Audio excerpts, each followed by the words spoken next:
Apa yang bisa dilakukan oleh satu orang THIN dengan ratusan pasien yang sebenarnya itu dari satu rumah sakit aja ada ratusan. Sedangkan ada berapa banyak rumah sakit dan ada berapa banyak ribuan mungkin orang yang pasien yang mengalami seperti itu. Apa yang bisa dilakukan oleh seorang IIN? Itulah Mbak, aku tuh awal tuh aku tuh sesederhana ini mikirnya. Knowing aku tuh nggak punya apa-apa sebetulnya, materi juga aku nggak berlebih gitu. Jadi dengan segala kesedihan tuh aku cuman ya Allah yang penting aku membantu semampu yang aku mampu gitu. Jadi waktu itu aku bantu pasien rumah sakit itu 1 orang, aku bantuin hanya sekedar aku ngasih uang makan 30.000, 50.000 gitu doang. Terus udah gitu, tapi aku masih tetap tenang karena masih alhamdulillah rumah sakit itu mengizinkan untuk mereka bertebaran di mana-mana. Tapi ada satu kondisi saat itu aku nggak punya keinginan sampai nyewa rumah sih sebetulnya. Tapi ada satu kondisi ketika memang rumah sakit kemudian dikasih satu aturan nggak boleh ada pasien bergeletakan, itu pasien tuh nggak boleh lagi tinggal di sana. Di situ aku baru mikir ngamen, istilah aku ngamen cari duit. Aku mikir gimana caranya supaya aku bisa nyewa rumah gitu. Aku punya satu rumah waktu itu nyewa, harganya sekitar 50 juta. Dari situ kan bisa narik-narikin kan orang-orang yang tadinya di rumah sakit di close nih, nggak boleh lagi tinggal di dalam kan, karena ternyata ada aturan karena mereka ikut sertifikasi nasional kayak gitu. Pasien keluar tapi mereka tidak memberikan solusi tempat tinggal. Akhirnya pasien lebih parah lagi di pangkalan ojek, di depan area rumah sakit.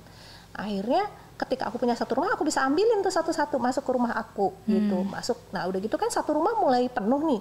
Itu aku pikir memang proyeknya Allah banget ya. Ketika satu penuh, aku tuh nolak pasien gak tega banget. Akhirnya datang lagi pasien, aku bekerja tuh aku waktu itu pakai medsos Mbak. Zaman dulu aku pakai FB lah, pakai BlackBerry Messenger lah. Dari situ aku rumah tuh nambah-nambah terus. Semuanya sampai hari ini masih ngontrak. Cuman aku selalu meyakini mereka ini orang yang Allah kirim ke aku gitu. Mereka orang yang sangat susah banget, terlantar banget dan kesakitan gitu. Masa sih diabaikan oleh Allah gitu. Jadi aku akhirnya memang berusaha terus cari uang dan memang dimampukan tuh ada aja orang yang percaya sama aku gitu. Ya terus akhirnya nambah satu rumah, nambah terus gitu sampai hari ini 22 rumah ya. 22 rumah teduh. Ya, itu pun menurut aku sih masih bisa menampung segelintir masalah yang ada di masalah kesehatan ada di negara kita sih Mbak. Tapi menarik ya, maksudnya rumahnya pun sebenarnya masih ngontrak. Dan THIN sengaja mengontrak rumah tersebut biaya 50 juta. Tapi bukan untuk ditinggalin sendiri, tapi untuk membuat pasien-pasien bisa tinggal di situ. Iya. Uang dari mana? Padahal aku juga saat itu masih ngontrak loh Mbak. Iya. Jadi aku juga bukan orang berada ya Mbak. Betul. Dasarnya gitu. Jadi aku sendiri ngontrak, terus aku harus nyari uang untuk pasien-pasien aku gitu. Kalau ditanya uang dari mana, aku tuh selalu jawab di mana, emang klise, tapi bukan klise, emang Allah yang kasih. Gimana dong Mbak? Aku tuh bukan siapa-siapa banget dulu. Siapalah orang percaya nitipin duitnya ke aku ya. Tapi ada aja tuh yang nitipin. Bahkan sampai hari ini aku tuh nggak pernah kenal satu persatu dengan donatur-donatur besar. Banyak banget yang udah ngasih dalam jumlah mungkin besar, aku nggak pernah ketemu. Ya, pasti Allah yang membuat orang jadi percaya ya. Aku yakin gini sih Mbak, ini amanah dari langit ya. Kalau aku sedikit aja nggak amanah, aku ambil aja nauzubillah sedikit uang, itu buat Allah dicabut amanah gampang tuh. Orang jadi nggak percaya sama aku. Jadi ini hukumnya bukan hukum akal sih kalau menurut aku ya, hukum iman aja sih. Apa yang membuat THIN begitu yakin bahwa ini adalah amanah dari Tuhan dan bisa terus dilanjutkan? Karena kan kadang-kadang ya mungkin kita punya rezeki kita bisa menyewa 1 tahun, tapi kan kalau mereka udah datang ke situ itu kan harusnya regular. Ini bukan sesuatu yang cuma sekali saja. Betul. Apa yang mendorong dan menguatkan THIN untuk membuat rumah teduh ini? Iya, aku karena mikirnya gini, sebetulnya kan ini bukan tanggung jawab aku sih sebetulnya, bukan tanggung jawab aku ya. Betul. Jadi kayak aku sesederhana berpikir, ya Allah, kalau menurut Allah memang mereka harus ditolong, mampukan tangan aku untuk nolong mereka gitu. Tapi kalaupun menurut Allah aku nggak layak, karena aku kurang ilmu, kurang tekad, kurang tenaga gitu ya, kurang amanah, nauzubillah misalnya, karena nauzubillah nggak boleh kan ngambil uang serupiah pun yang bukan hak kita gitu, itu pasti Allah nggak akan percayakan orang-orang untuk ngasih dananya ke aku. Aku seyakin itu sehingga ketika aku melihat di lapangan orangnya susahnya susah banget, keyakinan aku tuh orang sesusah ini kayak nggak mungkin diabaikan oleh Allah gitu loh Mbak.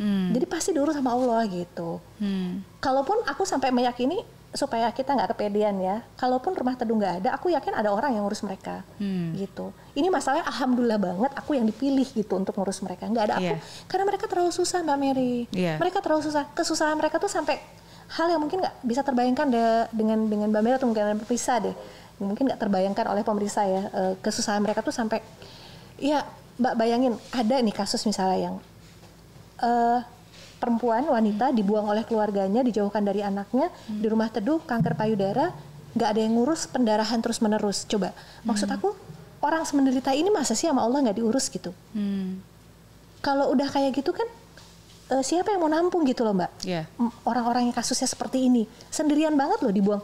Orang yang dibuang, tanda kutip ya, artinya keluarganya udah nggak mau ngurus tuh di rumah aku banyak. Kemudian menjadi tanggung jawab siapa? Pasti Allah langsung yang ngurus tuh. Itu aku yakin. Bahwa kemudian Allah menggerakkan hati aku dan teman-teman, alhamdulillah banget kita yang dipilih. Masa orang seperti itu diabaikan oleh Allah? Kayak nggak mungkin gitu. Keyakinan itu sih yang bikin aku kuat ya.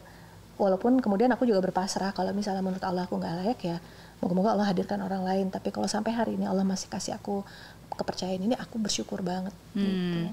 Ya, dan kita nggak boleh mengecilkan suatu hal yang kita lakukan ya, karena sekecil apapun yang kita lakukan, ya itu bisa berdampak besar bagi mereka yang membutuhkan, dan Tuhan pun juga maksudnya akan memberikan jalan. Benar. Ya kan? Aku ngeliatnya gini Mbak, kalau lihat dari perjalanan aku ya, which is mulainya dari benar-benar dari nol gitu. Kita nggak akan dikasih amanah lebih besar kalau kita nggak menunjukkan dengan kerja keras. Kalau aku selalu menganalogikannya di sisi usaha sih. Aduh Mbak Mary kan pakarnya banget ya Mbak. Untuk nyampe keberhasilan dunia itu kan Masya Allah ya Mbak. Pasti kita harus berdarah-darah dulu. Betul. Kita harus nunjukin ke partner, ke atasan, ke dunia bahwa kita layak untuk dapetin job yang lebih besar gitu. Aku sedang bekerja untuk langit. Pemilik langit langsung gitu. Apa nggak harus aku bekerja juga lebih keras menunjukkan bahwa uang yang nanti oleh Allah dititipkan ke aku harus aku sampaikan dengan benar gitu. Dan aku siapalah gue gitu ya Mbak ya, harus langsung dapat fasilitas dari Allah dengan besar, sama dengan orang bisnis mungkin kalau bukan yang orang kaya dari lahirnya ya Mbak. Itu kan harus nunjukin ke bos dulu kali ya. Betul. Dari office boy juga kenceng kerjanya, nggak hitungan ya kalau apa. Kita tunjukkan bahwa dengan resources yang terbatas kita juga kita mampu bisa berguna, bermakna, ngasih value. Itu kalau kita kerja buat manusia aja kayak begitu tuh Mbak. Harus nunjukin bahwa kita layak, kita mampu. Kita akan jadi orang yang bisa memberikan profit banget buat perusahaan yang kita kerja. Aku kerja buat langit gitu, aku ngarepin pahala banget. Jadi aku harus nunjukin walaupun Allah belum kasih aku duit, dengan apa yang aku punya aku kerjain. Aku belum punya tim, aku kemana naik motor, naik ojek, naik angkot. Nggak boleh jadi halangan buat aku untuk menunjukkan Allah aku tuh layak, aku tuh cuma pengen bantu. Walaupun aku seminder mikir, terserah Allah mau ngasihnya sebesar apa proyek, tapi aku lakuin apa dengan yang aku punya saat ini gitu. Bahwa kemudian menurut Allah aku cukup kekeh, kalau bahasa orang Sunda ya, tutup ngotot ya, cukup ngotot. Alhamdulillah itu Allah yang naikin. Jadi kalau di proyek sosial, kalau dalam pemahaman aku, nggak bisa kita yang ngontot, nggak bisa kita yang maksain, nggak bisa kita pakai akal 100%. Kita lebih banyak pakai iman sih. Jadi kita berpasrah, nanti Allah yang akan naikin, Allah yang akan besarin gitu. Kalau Tein sendiri ketika pertama kali membuat rumah teduh ini, sebenarnya Tein juga udah berkeluarga.